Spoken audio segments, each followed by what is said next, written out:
This call is being recorded. As you guys know, I love to start my calls off with a quote. And the quote I'm going to use tonight is, everything that happens to you is a reflection of what you believe about yourself. We cannot outperform our level of self-esteem. We cannot draw to ourselves more than we think we are worth. And that's Ayana Van Zandt. First of all, I'd like to thank everyone for taking the time out to come on the call. We have nothing but leaders and future leaders on this call, and I'm honored just to be able to be on this call with you guys. I respect and value everyone's time, and my goal is for this to be the best spend 30 minutes of your week. And I so believe in the potential of everyone listening, but remember, guys, potential has a shelf life. If you don't use it, you'll lose it. When God inspires us with a great idea, He doesn't sit around and wait and hope for us to use it. If we don't use it, He just gives it to somebody else. That's why a lot of times we come up with these phenomenal concepts or these phenomenal ideas, and then we sit around and wait on them and wait for, I don't know what we're waiting for, but we don't use it, and then 6 months later, and we know that no one is using this idea. Nobody has come out with this idea, and then 6 months later, we see it, and somebody becomes a millionaire or a billionaire off of this idea. The info that I share with you guys on this call isn't just to be heard one time. I want you guys to take notes, review those notes, and apply it in your everyday life. It's so easy for us to say, well, you know what, I've heard that before, or I know that, but there's a quote from this great scholar named Leo Biscaglia, and it says, to know and not to do is not to know. So if we're not applying this, or if we're not using it in our life, we're not already using this in our life, we really don't know it. We might be familiar with the concept, but we really don't know it. The proof that we know something is that we're using it, we're applying it in our lives, and we can see the difference in our lives by us using it. I'm going to go ahead and make a couple announcements before I go ahead and start the call. For anyone that wants to get the playback number, if you want to go back, and usually what I'll do is I'll do a playback number as well as post a video, a link to the audio on my Facebook page. The playback number, if you have some people that wanted to get on the call tonight, because we only have 100 spaces for the live call, and they weren't able to get on the call tonight, the playback number is 718-867-6700. Or you can check my Facebook page for the download link, probably sometime tomorrow afternoon. Also, I just created a Facebook group. There's nobody in it yet but myself. It's called Power in a Half Hour. It's a public group. You can look for it, and you can find it. If you can't find it, just send me a message, and I'll send you a link to it. I want it to be a community of all of us that are listening to these calls where we can share information with one another, share our stories, share some of the stuff that we're going through, share positive quotes and affirmations, and whatever else is going on in our lives. But this is a community of us, and I want us to be able to share stuff together. I also want to remind everyone that if you are not my friend on Facebook, go ahead and add me. My name on Facebook is Mark Starr. That's two different words, MarkStarr. So find me on Facebook. My name is Mark Starr. And I want to remind everyone that if you didn't join and you're looking to join a book club, if you're looking to increase the amount of books that you read, please join a lady named Pearl's book club. We had a phone meeting yesterday, and it was absolutely phenomenal. I mean, I had been driving all day back from Memphis, and, you know, I knew I wanted to jump on the call, but I just really wanted to jump on that call just to listen only. But the information, the young ladies that were on the call, and the energy that was going back and forth was just truly phenomenal. So I had to go ahead and get my little 2 cents in, and it was a really awesome call. So I suggest that you guys look for that. Send me a message again as well. If you want to go ahead and join that Facebook group. And I think Pearl says that we do the calls once a month or something like that. Next month's book, I'm not going to release it yet because I'm not sure she wants me to, but it's going to be a phenomenal, life-changing book. A lot of the information that I'm actually going to speak about tonight I got from the book that we're going to read next month. Last announcement is that if you're not a part of Be Better Daily, it's a daily text message service that I started a little bit over a year ago. Text Be Better Daily to 411247. That's Be Better Daily 411247. Now, I'd like to thank everyone that reached out to me last week. And as I talked to quite a few of the people last week, I realized that a lot of people had issues creating or following through with their goals. I believe that the reason why people struggle with this is because of the beliefs that they have about themselves, their self-image. Once you understand your self-image, you can learn to modify it, manage it, and to have it serve you better. But that's the ultimate goal, is for our self-image to serve us in the way that we want to be served, the way that's going to help us to become the best person that we can possibly be. Once you do this, you gain incredible confidence and power. Each of us carries a mental blueprint or picture of ourselves, whether we know this or not. And our self-image is our own concept of the sort of person that we are. It is built up from our beliefs about ourselves, and these beliefs have unconsciously been formed from our past experiences, our successes, our failures, and the way others have treated us, especially in childhood. Now, I went to a seminar earlier this year, and boy, when I tell you that it was probably about 300-400 people in that seminar, and I know some of you that are on this call went to that seminar as well. It's called the Millionaire Mind Intensive. And they're actually having another one in Atlanta. They have them all over the country. It's a free 3-day seminar. And I'm not trying to just pub for this seminar, but I mean, it was really a life-changing seminar because it really helped us to bring out a lot of things and it really made me realize that there's a lot of things that happen to us in our childhood that affect the way that we are today, you know. Our self-image usually begins with others' opinions about us, and our awareness of these opinions form our earliest sense of self. As I thought about this, as I was writing out what I wanted to speak about tonight, and I thought about this, I really tried to dig deep into my childhood of a story of something that happened to me while I was growing up that really kind of affected me. And the story that I wanted to use, I really didn't want to use this story, to be honest with you. But you know what? I love you guys, and I really just want to be upfront and honest and share with you, and hopefully this story will help someone else. I remember when I was in 5th grade, and it's funny because me and one of my younger brothers just talked about this a few weeks ago. But I was in the 5th grade, and at the elementary school that I went to, we used to have these marathons. And I wasn't really a great runner, but my younger brother Greg, he is a phenomenal runner. He's always been a marathon runner.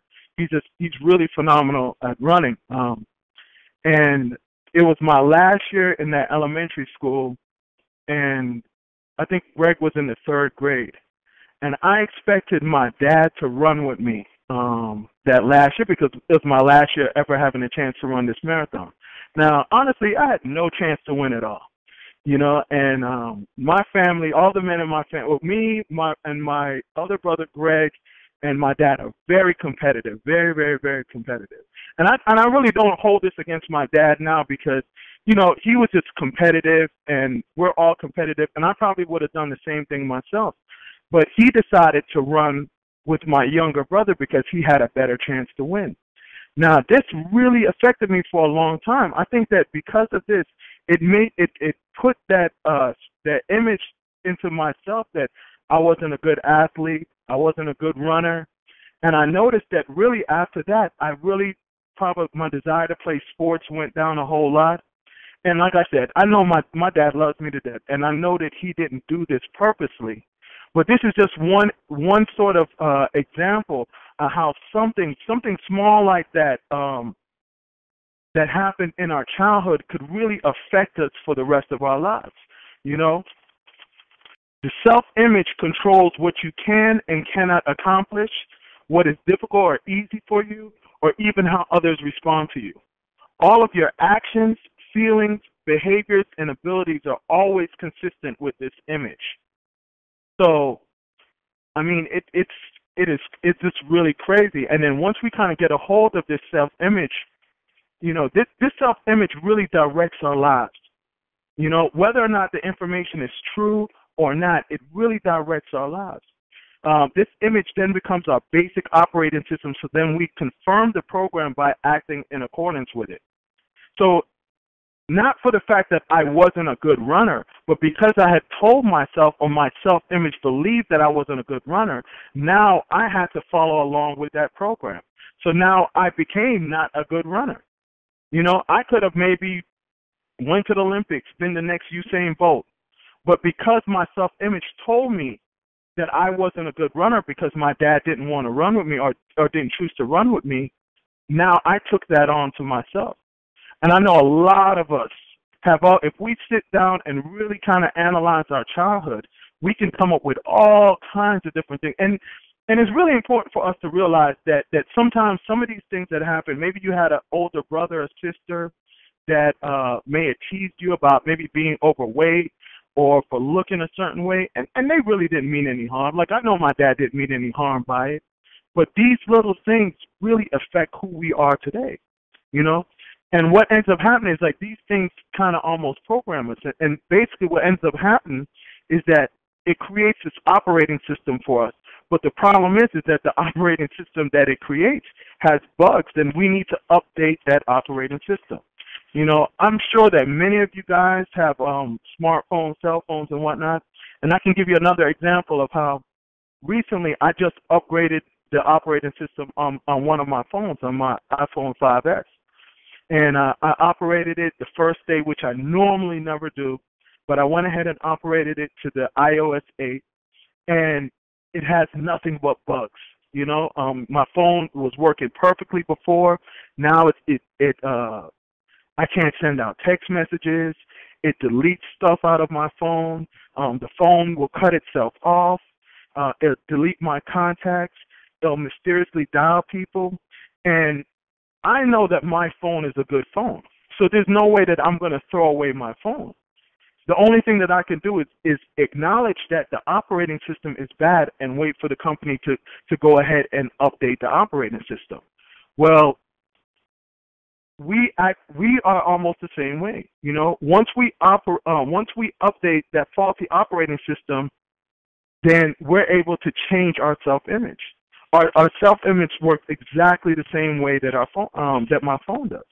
A poor self-image causes us to operate in failure mode, and that's exactly how my phone is operating, in failure mode. But guess what? My phone is still a good phone. The only issue is that the operating system just needs to be redone. You know, our self-image oftentimes has nothing to do with reality. It was all about something that we learned. And because of the fact that we learned it, anything that we learned can be relearned, reevaluated, challenged, relearned, replaced with new data.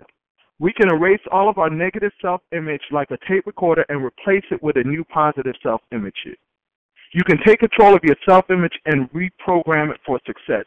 And that's the awesome thing, that we can sit down. We don't have to run that faulty program for the rest of our lives.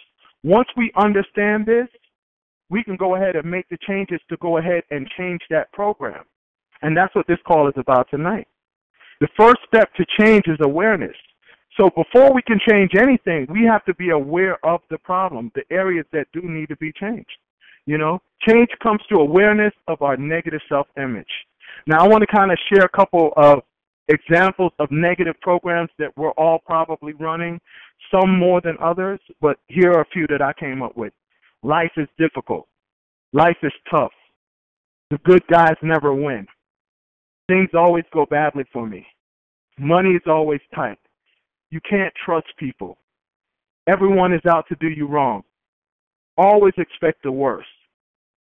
And then here are a few that really kind of almost ring really clear with me. For people that are overweight. I have large bones, that's why I can't lose weight. I have fat genes. I don't overeat, I'm naturally fat. I don't have time to eat well. I can't afford to eat well. You know, and it's just really amazing how we end up programming ourselves with these thoughts, and these thoughts end up running our lives. And then for myself, you know, I've pretty much been overweight for probably the majority of my life. And I think that I programmed myself with these type of thoughts. And it wasn't until I acknowledged this and I stopped making up excuses for being the way that I was. And then I went ahead and started to change my program. I went in and started to see myself differently. And then now, because I changed my program, I ended up acting differently. You know, so the question I want to ask you is, how is your current operating system serving you? Does your operating system work correctly? If your current self-image needs to be reprogrammed, here are 5 ways that I want to give you called, it's an acronym called C.R.A.F.T, on how to develop a new self-image. All right? So the first one to see is challenged and cancel the old negative data. Every time you come up with or start to think of a negative belief or of yourself, challenge that thought. Figure the source of that thought and challenge its authenticity. Ask yourself, is that negative thought serving you? If it's not serving you, then you need to cancel that thought. It's as simple as that. Every time that you hear that negative thought in your subconscious, say the words cancel out loud. By repeatedly hearing the word cancel, it'll help you to cancel out that negative self-image of yourself. So every time I start to say, well, I'm big boned, well, I've been fat all my life, or, well, I have a sweet tooth, cancel, cancel. I just say the words cancel, and I cancel that thought, instantly cancel that thought out of my life, right? The second step, which is the R, stands for remove and replace with new positive data. So once you cancel the old negative thought, you have to remove it and then replace it with a new positive thought. If you only cancel and remove, you make it much easier for that old negative thought to return. So, you know, instead of me saying that I'm overweight or coming up with whatever excuse, now I think something positive instead. So I use the thought of me looking great in a suit, me on the beach with my shirt off, walking around feeling great about myself. I replace that thought. The A stands for affirm. And basically what we're doing is affirming that positive thought. Now, for those of you that don't know what affirmations are, an affirmation is something declared to be true or a positive statement or judgment. Affirmations help our brain to recognize and compute new ways of thinking about the world. And what many of us don't know is that our brain doesn't know the difference between what's real and what's made up. So we can reprogram our brain. We can tell our brain whatever. We don't have to be rich to tell our brains that we are rich or we're wealthy or that we're healthy. But when we do start to tell our brains this, now it looks for situations to make that happen. So the whole thing about it is that, like I said, your brain doesn't know the difference between what's real and what's made up, and it's only working off the operating system that you programmed it for. Why not change the operating program so that your brain can help you to accomplish whatever it is that you need? You know, we have years of negative programming, and we need to use these affirmations to go ahead and to help us to change that negative programming that we have. You know, I'm going to give you 5 really quick tips on how to focus your affirmations. 1, give a clear statement of intention. Number 2, turn this statement into the present tense and make it active as if you're already doing it. So don't talk about what you will be doing, like I will be wealthy one day or I will be happy one day. You want to use your affirmations in the sense of I am happy, I am wealthy, I am driving the car that you want, I am living in the house that you want to live in. 3, make it personal by including your name. Now, this step I don't personally necessarily do just because of the fact that I say I am. So I already know that affirmation is for me. Number 4, make sure that the affirmation is specific. So if you want to drive a nice car, don't say I am driving a nice car. I am driving that brand new 2014 Mercedes-Benz S550, black or white. Be very specific with your affirmations. And number 5, state the affirmation in the positive of what you do want rather than what you don't want. So you would state your affirmations, I am healthy instead of I don't want to be sick. I am driving a nice car. I am driving that Mercedes S550 instead of I don't want to drive this old clunker that I'm driving right now. The 4th step, the F, is for focus. What you're going to do is focus on an image of a successful you. So imagine what you would look like successful. So for me, If I wanted to lose weight, I would imagine myself on the beach, and not just a quick thought, but really spend some time imagining yourself, doing whatever it is, being successful at whatever it is, however you're trying to reprogram yourself. Imagine yourself like that and spend time and be vivid about it. Be very, in your thoughts, be very descriptive about it. So for me, I always joked about that once I got down to a certain weight, I'm going to be on the beach in some Speedos, So I actually picture myself as that, and, when I tell people that it's not about whatever weight loss. I mean, yeah, there are great weight loss programs out there, but for me personally, it wasn't until I started to see myself as being something other than what I was. And I realized that I didn't have to continue to be the way that I was. And none of us on this call have to continue being the way. If there's something about us that we want to change, we can go ahead and change that. But we have to start with ourselves. We have to start seeing ourselves as something different than what we already are. And that's most people's problem. You want to be successful. You want to accomplish something, but you're continuing to see yourself as the failure because you failed before. Well, that thought isn't serving you at all. So we need to work with thoughts that are serving us, right? So number 5 is train yourself for lasting change. And basically, once you do that, you're going to start making better decisions. So for me, if I'm trying to train myself and one of my goals is to lose weight, I'm not going to sit down and eat apple pie every night.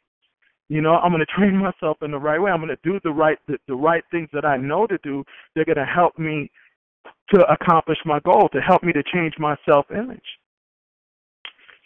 So that's pretty much all I have for you tonight. Now I want to go ahead and take questions. If you have any questions or if anyone has anything that they would like to share, press star, and we'll go ahead and take a couple questions, or we'll take a couple people that want to share something. Star. Does anybody have anything that they would like to share? I shared something very personal about me. Go ahead. Hello? I guess. Yes. I was just okay, go ahead and state your name. My name is Khadija, and I was just calling to thank you and to thank my daughter for bringing me on to the call. Awesome. It's positive, very positive, and I will be trying to implement it as of today. Awesome. Thank you, Khadija. I appreciate that. Thank you. Does anybody else have something that they would like to share? Yes, Mark, it's Pearl. Hey, Pearl, how you doing? I am doing very well. One thing that stuck out to me is that visualizing where you see yourself, that positive self. Like, I see myself as this positive businesswoman, mogul in entertainment, fashion, and film, transforming lives. And I need to focus on that. I think sometimes I focus on pieces, but I really just need to, focus on, Mark, a specific image, and also just some other things. When you're talking about cars, I've never done it to a detail of what car I want.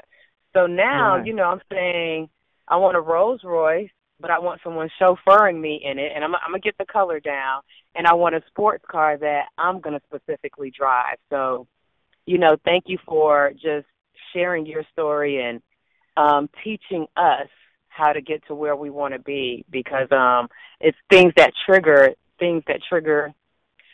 you say trigger thoughts in me, like, oh, I should be doing it. I'm not doing this yet. I should be doing this. So I'm very thankful for what you've shared and what you've shared in the past. No problem at all. Thank you for sharing with us. Does anybody else have anything they would like to share? Mark, Jason Warner. Hey, Jason, what's going on? Doing great, man. I was just saying, man, I appreciate it, man. It's from a just a positive business standpoint. It's awesome to see or hear this call. One, I want to say I'm proud of you, man. I've been watching your weight loss journey. Proud of you, proud of what you're doing in business, man. And this is just an awesome call. Thank you, Jason. I appreciate you so much, brother. Does anybody else have anything that they would like to share? Hey, Mark, this is Erica. Can you hear me? Yes. I was just going to share the first thing that you said about your changing your self-image was just awareness of your self-image.